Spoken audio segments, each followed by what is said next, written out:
தூரம் தூரத்தில் பசுமை நிறைந்த ஒரு அழகான கிராமம் இருந்தது. அந்த கிராமத்திற்கு பெயர் மரகதப்பட்டி. அந்த கிராமத்தில் இரு நல்ல நண்பர்கள் இருந்தார்கள். ஒருவர் பெயர் அருண், மற்றவர் பெயர் நீலா.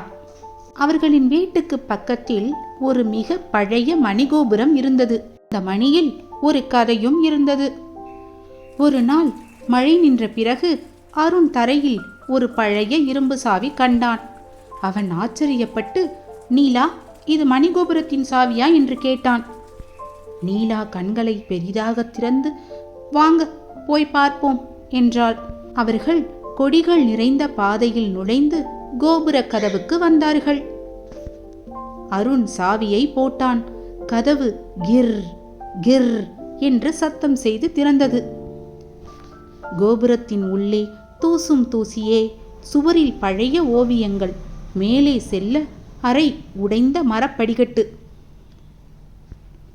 அவர்கள் மெதுவாக மேலே ஏறினார்கள். மேலே ஒரு மரப்பெட்டி கிடந்தது.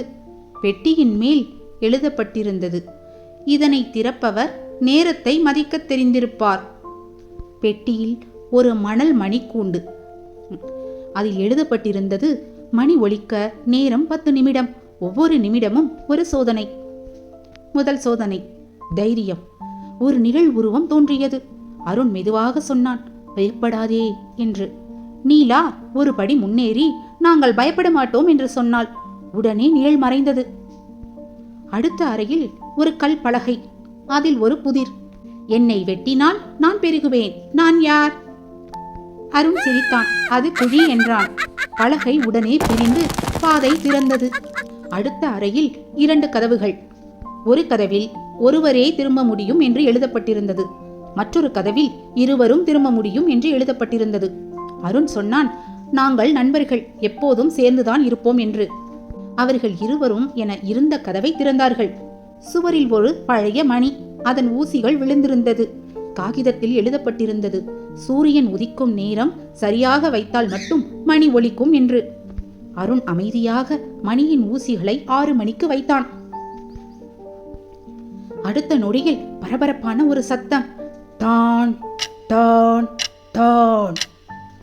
அந்த சத்தம் முழு கிராமத்துக்கும் கேட்டது. கோபுரத்தின் மேலே ஒரு பிரகாசமான ஒளி.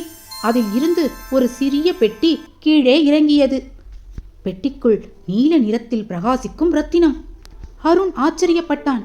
இதுதான் காலம் கண்ட ரத்தினம். அந்த ரத்தினத்திலிருந்து ஒரு மென்மையான குரல், நேரத்தை வீணாக்காதவர்கள் வாழ்க்கையில் வெற்றி பெறுவார்கள் என்று. நேரத்தை மதித்து வாழுங்கள். அவர்கள் ரத்தினத்தை கிராமத்துக்கு எடுத்துச் சென்றார்கள்.